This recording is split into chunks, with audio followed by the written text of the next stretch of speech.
La lecture, c'est la façon la plus rapide et la plus efficace de trouver des informations et d'apprendre de nouvelles choses. Et elle est notamment bien plus efficace que l'audio et la vidéo. Et c'est ce qu'on va voir aujourd'hui. Mais dans la plupart des plateformes qui sont populaires aujourd'hui, les podcasts, YouTube, les réseaux sociaux, toutes ces plateformes, elles ont tendance à s'éloigner de plus en plus du texte.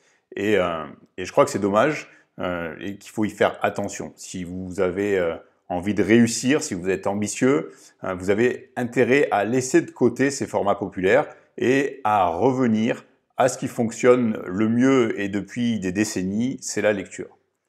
Il y a pas mal de recherches qui montrent que c'est tout à fait possible d'apprendre à lire plus rapidement, mais toutes ces recherches, elles montrent aussi que c'est impossible de le faire en gardant un bon niveau de compréhension. Et en gros, ça veut dire quoi? Ça veut dire que plus vous lisez vite, moins vous comprenez. Alors, il existe des techniques qui vous permettent d'explorer et de survoler un texte beaucoup plus rapidement, de lire beaucoup plus rapidement. Et ces techniques, elles sont intéressantes, vous avez intérêt à les apprendre. Elles sont utiles lorsque vous voulez rapidement trouver une information ou pour vous faire par exemple une idée d'ensemble d'un livre avant de vous plonger réellement dans sa lecture approfondie. D'accord? Mais lorsque vous lisez comme ça, lorsque vous lisez plus vite, le plus vite possible en quelque sorte, il faut savoir que vous comprenez et que vous retenez bien moins les choses, donc vous devez en avoir conscience. D'accord? Ce qui va vous permettre d'apprendre efficacement et de progresser plus rapidement, c'est pas réellement du coup votre capacité à lire toujours plus vite, mais plutôt le fait d'apprendre à moduler votre vitesse de lecture. C'est-à-dire qu'il faut être capable par moment de lire très vite et au contraire par moment d'avoir conscience que là il faut ralentir, il faut lire plus doucement, il faut s'assurer de réellement comprendre ce que vous lisez parce que c'est quelque chose d'important. Et donc il faut être capable de moduler cette vitesse de lecture à la demande, de le faire consciemment et en fonction de vos besoins du moment. D'accord? C'est même pas en fonction du livre, parce que un même livre, selon les moments, vous allez pouvoir le lire plus rapidement ou moins, ou au contraire plus doucement. Vous allez par exemple le lire très rapidement au début, ou le survoler, ou n'en lire que quelques extraits pour vous donner une idée de ce qu'il y a à l'intérieur de ce livre, et dans un deuxième temps, le lire normalement. Et peut-être que pour certains passages qui sont vraiment très intéressants pour vous, aujourd'hui, parce qu'ils vous aident peut-être dans un projet où ils vous permettent de comprendre quelque chose qui est important pour vous, ces passages-là, vous allez vraiment presque les décortiquer, les lire doucement, prendre des notes, méditer sur les idées qui sont exprimées, essayer d'y revenir plusieurs fois pour vous les approprier, pour les mettre en pratique dans un projet, etc. etc. D'accord? Donc, la vitesse de lecture, ce qui est important, c'est qu'il faut comprendre que vous devez la moduler consciemment et selon vos besoins du moment. D'accord? La plupart des lecteurs, quand on lit normalement, on lit à un rythme aux alentours de 200 à 400 mots par minute. Ça dépend des textes, ça dépend des personnes, ça dépend de plein de choses, mais la moyenne, c'est ça, c'est quelque chose qui tourne entre 200 et 400 mots par minute. Alors, c'est peut-être pas excessivement rapide, si vous calculez ce que fait 200, 400 mots et en une minute, c'est pas énorme, mais c'est un rythme bien plus soutenu que lorsque vous écoutez quelqu'un parler ou que vous regardez une vidéo. Si quelqu'un essayait de parler aussi vite que ce qu'il lit, d'accord, quand vous lisez, vous, que vous êtes tout seul, vous lisez un livre dans votre tête, si vous essayez de parler aussi vite que ça, vous n'arriverez pas à articuler correctement et du coup, votre discours va être complètement incompréhensible. D'accord? Donc, du coup, qu'est-ce que ça veut dire? Même à un rythme normal, sans vous prendre la tête à essayer de lire beaucoup plus vite, à un rythme normal de lecture, la lecture, ça reste le moyen le plus rapide d'acquérir des connaissances. D'accord?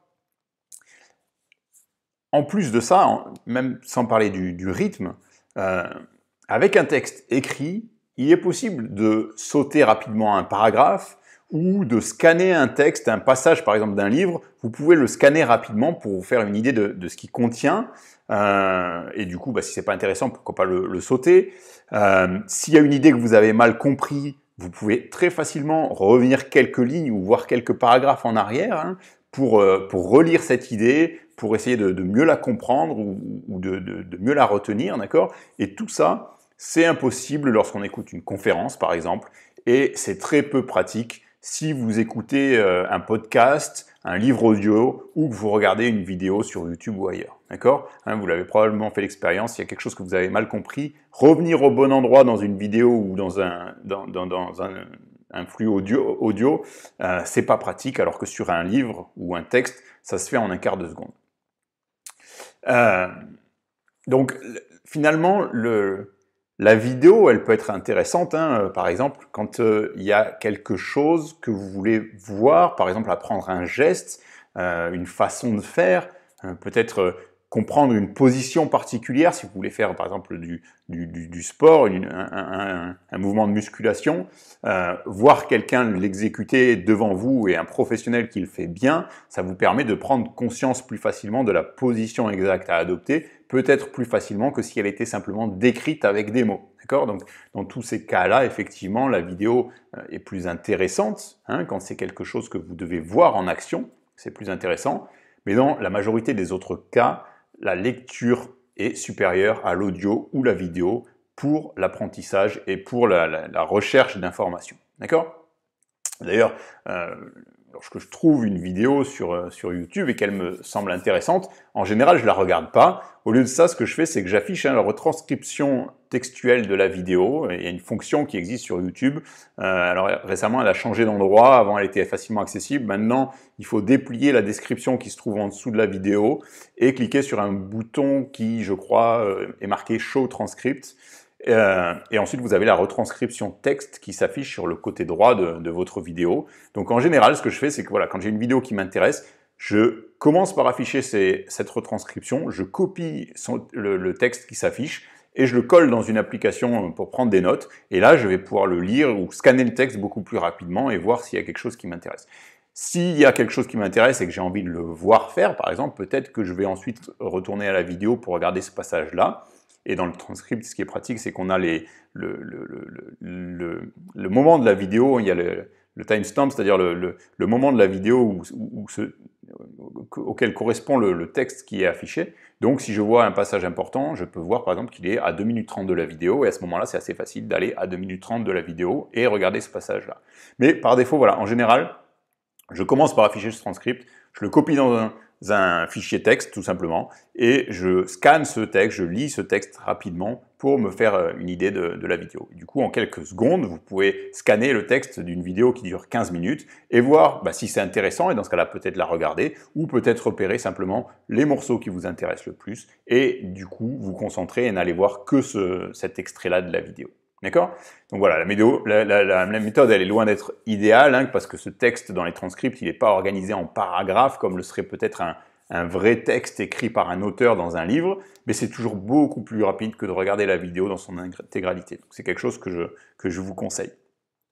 On me demande aussi souvent ce que je pense des livres audio. Alors ça m'arrive d'en écouter, notamment lorsque je suis en voiture, hein, comme beaucoup d'entre vous, j'imagine, mais je me suis aperçu avec ce genre de support que même si je me concentre, c'est-à-dire que même si je l'écoute comme ça dans mon bureau sans rien faire d'autre, j'ai quand même tendance à beaucoup moins retenir ce que je viens d'écouter du coup, d'accord? Et en tout cas, je retiens beaucoup moins que si je lisais le même ouvrage, d'accord? Si je lis un livre, un certain texte, je le lis dans un livre, je le retiens beaucoup mieux que quand j'écoute ce même texte, même si je fais rien d'autre à côté. Donc, en plus, si je conduis ou que je fais quelque chose au moment où je l'écoute, je peux vous dire qu'on retient et on comprend beaucoup moins les choses que quand on se pose avec un vrai livre entre les mains. Et puis sans compter qu'avec l'audio, ou même la vidéo, c'est la même chose d'ailleurs, hein, c'est beaucoup plus compliqué de prendre des notes ou de souligner des passages ou les idées importantes ou ce qu'on appelle les marginalia, c'est-à-dire écrire des notes dans la marge d'un texte, d'un livre. Si je prends un livre que j'ai lu, vous voyez, ça ressemble souvent à ça, ok?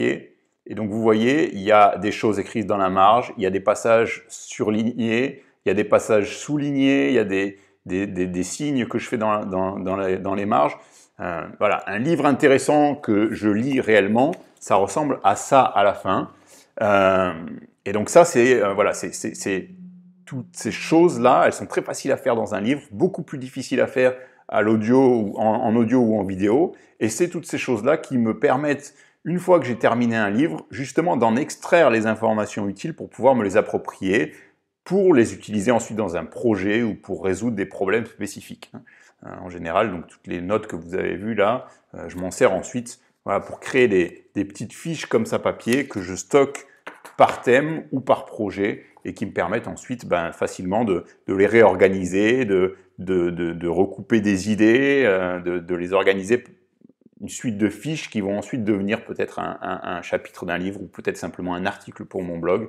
Mais voilà, tout ça c'est beaucoup plus difficile lorsque vous êtes sur de l'audio ou de la vidéo. Alors oui, les livres audio sont intéressants, surtout si vous passez beaucoup de temps dans votre voiture, mais ce que je vous conseille, c'est d'écouter plutôt des livres que vous avez déjà lus et que vous avez déjà trouvés intéressants et importants, d'accord ? Parce qu'à ce moment-là, vous savez que le livre est bon, vous avez déjà une bonne idée de ce qu'il contient, et du coup, l'écouter ou le réécouter, ça va vous permettre de vous remémorer régulièrement les idées qu'il contient, mais ces idées-là, vous les aurez déjà lues, bien comprises et extraites lors de votre lecture du livre papier. Le livre là, que je vous ai montré là, à l'instant, c'est un livre dont je parle souvent, alors là il est en anglais, mais en français il a été traduit, c'est Les lois de la nature humaine de Robert Greene. C'est un livre que j'aime beaucoup, dont je parle souvent et dont je m'inspire, ou que j'utilise en tout cas très souvent. Ce livre, j'ai commencé par acheter le livre broché, le livre papier, et le jour où je l'ai reçu, la première chose que je fais en général, c'est que je survole le livre, c'est-à-dire que je vais lire le sommaire, je vais lire certains passages, etc., assez rapidement, lire les titres, voilà, tout ce qui attire un petit peu au hasard mon œil dans ce livre. Pourquoi ? Pour m'assurer en fait qu'il est intéressant et qu'il vaut le coup d'être lu, parce que c'est quand même un gros livre. Je ne vais pas me lancer dans la lecture s'il semble pas intéressant, ou peut-être je vais me lancer dans la lecture que d'un chapitre s'il n'y a qu'un chapitre qui me semble intéressant. Donc là, j'ai acheté le livre, je l'ai survolé, il me paraissait intéressant, je l'ai lu dans son intégralité, et ensuite, j'ai acheté la version numérique, parce que dans la version numérique, ça me permet de faire des recherches ou des copier-coller plus facilement. Et ensuite, j'ai aussi acheté la version audio, parce que ça me permet de l'écouter quand je roule, et ça me permet de le réécouter du coup régulièrement, et de me remettre les idées dans la tête, et j'aime bien ça. Alors bien entendu, je fais pas ça pour tous les projets, enfin pour tous les livres que j'achète, loin de là. Mais voilà, les livres qui sont vraiment intéressants et importants, j'hésite pas à en avoir plusieurs versions pour vraiment tirer à fond les enseignements de ce livre-là. Et comme vous l'avez vu, je prends des notes à l'intérieur, je dessine, j'écris, je surligne, je fais plein de choses à l'intérieur, et je crée des fiches, j'extrais toutes ces informations. Et ça, c'est quelque chose d'important, c'est-à-dire que votre objectif, ça devrait être en permanence d'apprendre et de vous améliorer. D'accord ? Constamment, ça devrait être ça que vous voulez faire toute la journée et tous les jours. C'est finalement le meilleur moyen de vivre une vie qui soit vraiment heureuse, épanouie, et aussi qui ait du sens et finalement qui soit utile aux autres. D'accord ? Parce que chaque jour, vous essayez, vous avez un objectif finalement, c'est simplement de devenir une meilleure version de vous-même, de vous améliorer, et si vous y arrivez, si vous progressez, et vous allez y arriver, si vous vous y mettez, si c'est votre objectif, vous allez y arriver. Du coup, vous allez avoir une vie qui va être beaucoup plus heureuse et épanouie parce que vous voyez des progrès, vous voyez une évolution, ça va dans le bon sens. Et du coup, le fait que vous soyez, entre guillemets, meilleur chaque jour, ça va aussi avoir un impact positif sur votre entourage, ou sur les personnes avec qui vous travaillez, dans votre cadre professionnel, et peut-être plus largement, si vous êtes créatif, ou vous avez un blog ou quelque chose comme ça, à une audience plus large, et pourquoi pas aider des gens, ou changer peut-être leur vie tout simplement. D'accord ? Donc c'est vraiment l'objectif que vous devriez avoir, c'est d'apprendre et de vous améliorer constamment. Et du coup, la meilleure façon d'y arriver, c'est de lire des livres, et beaucoup de livres, d'accord ? C'est Bill Gates, je crois, qui disait, oui, non, mais c'est sûr, même c'est Bill Gates qui disait ça, lire, c'est l'un des principaux moyens d'apprentissage, et il disait que c'est comme ça pour lui depuis qu'il est gamin, depuis sa plus tendre enfance. Et donc voilà, il insiste beaucoup, et c'est pas le seul, il y a plein de personnes des personnes qui ont vraiment réussi, des personnes très intéressantes qui disent qu'il faut lire tous les jours, et c'est pas pour rien qu'elles le disent et qu'elles le font.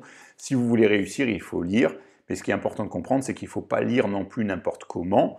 Lire, entre guillemets, intelligemment, c'est pas inné, ça s'apprend, et c'est pour cette raison que j'ai créé une formation pour vous l'apprendre, une formation qui s'appelle « Comment lire et apprendre efficacement ».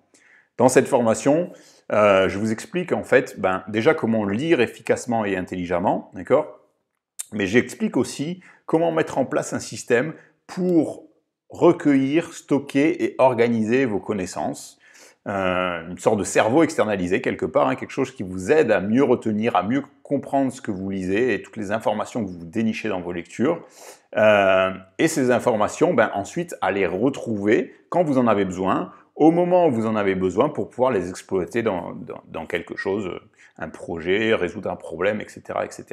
Et donc tout ce que vous allez apprendre dans cette formation, hein, ça peut avoir plein de répercussions positives dans votre vie et vous aider à plein de choses. Par exemple, la première chose à laquelle je pense, c'est peut-être réussir vos examens ou un test d'entrée dans quelque chose. Ou voilà, c'est peut-être l'endroit où on a le plus besoin d'apprendre, réussir des examens, mais ça va aussi vous aider à mener à bien vos projets professionnels ou créatifs. Hein. Moi, le système que j'enseigne dans cette formation, il m'a permis de publier 14 livres en 7 ans.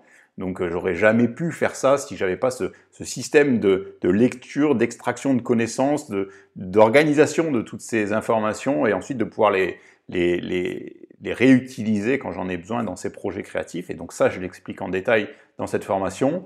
Ça va vous permettre d'avoir des idées créatives à la demande, hein, quand vous en avez besoin. Par exemple, à un moment donné, quand je testais ce système, j'ai publié un article quotidien sur mon blog pendant plus de 3 ans sans jamais rater un seul jour. Et si j'ai pu faire ça, c'est vraiment grâce à ce système-là que j'explique dans cette formation. Et du coup, aussi à long terme, hein, c'est quelque chose qui va sûrement transformer votre vie parce que vous allez énormément apprendre et évoluer. Et si je vis de ma passion depuis plusieurs années maintenant, c'est en grande partie aussi grâce à ce système que j'explique dans cette formation. Alors pour vous inscrire à la formation « Comment lire et apprendre efficacement », c'est très simple. Je vais vous mettre un lien juste en dessous de cette vidéo. Il vous suffit de cliquer dessus. Vous allez arriver sur une page de présentation de la formation pour la découvrir. Il vous suffit de cliquer ensuite sur le bouton « S'inscrire » et de vous laisser guider. Et en quelques minutes seulement, vous aurez accès à votre espace de formation et vous pourrez commencer votre apprentissage. C'est vraiment très simple. Il y a juste besoin de votre prénom et de votre email. Ça va très vite. Et si vous hésitez, sachez qu'il y a une garantie satisfait ou remboursé. Donc si vous vous inscrivez, que vous lisez et suivez la formation et qu'elle ne vous plaît pas, il suffit de me le dire, vous m'envoyez un mail et je vous rembourse intégralement votre inscription. Sachez également que le prix de la formation va bientôt augmenter. Donc si vous voulez en profiter au prix actuel, il faut vous inscrire rapidement, aujourd'hui idéalement, pour ne pas risquer de devoir payer plus cher pour vous inscrire. Voilà. Donc c'est une formation qui est importante, que je trouve importante. C'est un peu la première étape si vous allez si vous voulez trouver le succès, aller vers l'excellence, être reconnu dans votre travail et faire quelque chose qui est important dans votre vie. C'est vraiment un socle important à maîtriser, une première étape qui va vraiment changer beaucoup de choses dans votre vie. Hein, comme je dis souvent, apprendre à lire efficacement, c'est probablement le meilleur investissement que vous puissiez faire pour votre avenir. Et dans quelques années, le prix de cette formation, il va vraiment vous sembler dérisoire par rapport à tout ce qu'elle vous aura apporté.